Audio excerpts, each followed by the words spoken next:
سورہ بقرہ کی مختلف آیتوں کا خلاصہ پیش کیا گیا۔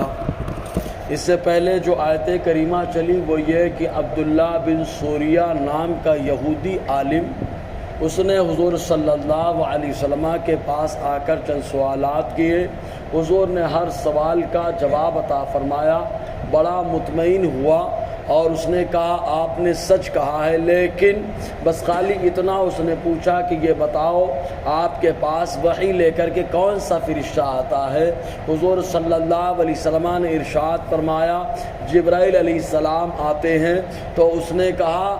اگر دوسرا کوئی فرشتہ آتا تو ہم ضرور آپ پر ایمان لے آتے، اس لیے کہ جبرائیل تو ہمارے اوپر شدت، مصیبت اور عذاب لے کر کے آئے، کوئی اور فرشتہ آتا تو ہم لوگ جو ہے ایمان لے آتے۔ تب اللہ تعالیٰ نے ارشاد فرمایا کہ جبرائیل کیا وہ تو اپنی طرف سے ناز اتارتے ہی نہیں ہے، وہی لے کر آتے ہیں جو اللہ تعالیٰ کا پیغام ہوتا ہے، اور وہ پیغام بھی ایسا جو تورات اور انجیل کے اندر موجود تمام چیزوں کی تصدیق کرے، ان تمام چیزوں کی تصدیق کے ساتھ ساتھ لوگوں کی ہدایت اور خوشخبری بن جائے۔ اس کے بعد اللہ تعالیٰ آج کی آیت میں ارشاد فرماتا ہے من کان عدوا للہ،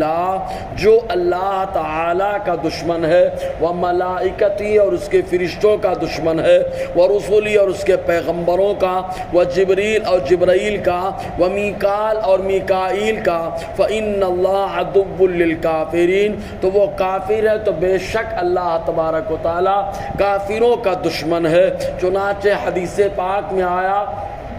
کتاب التواضع بخاری شریف کی حدیث پاک، حضرت ابو ہریرہ رضی اللہ تعالیٰ عنہ فرماتے ہیں حضور نے فرمایا کہ حدیث قدسی اللہ فرماتا ہے جو شخص میرے کسی ولی سے دشمنی مول لیتا ہے میں خود اس کے جنگ کا اعلان کرتا ہوں۔ اور تو اللہ تبارک و تعالیٰ نے فرمایا جو اللہ کا دشمن، اب اللہ تعالیٰ کا دشمن کیا؟ تو اللہ تعالیٰ کا دشمن وہ ہوگا جو اللہ تعالیٰ کے اوصاف کا منکر، اللہ تبارک و تعالیٰ کی صفات کا منکر، اللہ تبارک و تعالیٰ کی ذات کا منکر، اللہ تبارک و تعالیٰ کی نعمتوں کا منکر، اللہ تبارک و تعالیٰ کی قدرت کا منکر، اللہ تبارک و تعالیٰ کی عبادت کا منکر، یا اللہ تبارک و تعالیٰ کے ساتھ ساتھ دوسرے کو لائق عبادت سمجھتا ہے کہ اللہ کے ساتھ یہ بھی لائق عبادت ہے، تو وہ سب اللہ تبارک و تعالیٰ کے دشمن۔ یا یہ کہنا کہ اللہ تبارک و تعالیٰ فلاں شخص کے اندر حلول کر گیا، یہ بھی اللہ تبارک و تعالیٰ کی دشمنی کی وجہ سے ہے، کیونکہ اللہ تبارک و تعالیٰ کسی کے اندر داخل ہونے سے بلکہ اللہ تبارک و تعالیٰ جگہ اور جسم و جسمانیات سے پاک ہے، تو وہ کسی کے اندر داخل نہیں ہوتا۔ چنانچہ یہ عقیدہ عیسائیوں کے اندر آ گیا، ان لوگوں نے یہ کہا کہ اللہ تبارک و تعالیٰ معاذ اللہ ثم معاذ اللہ حضرت عیسیٰ علیہ السلام کے اندر داخل ہو گیا، اور ایسے ہی یہودیوں نے کہا کہ عزیر علیہ السلام کے اندر اللہ تبارک و تعالیٰ کا حلول ہو گیا، یا ایسے ہی کچھ لوگوں نے گرو نانک کے بارے میں کہا کہ اللہ تبارک و تعالیٰ حلول کر گیا۔ آج جاہل متصوفہ اس بات کے قائل وحدت اور حلول کے کہ اللہ تبارک و تعالیٰ اپنے نیک بندوں کے اندر داخل ہو جاتا ہے، یہ سب کفر ہے اور اللہ تبارک و تعالیٰ کی بارگاہ سے دشمنی مول لینا ہے۔ تو جو اللہ کا دشمن ہو اس کے فرشتوں کا دشمن، اور فرشتوں کے دشمن ہونے کا مطلب یہ ہے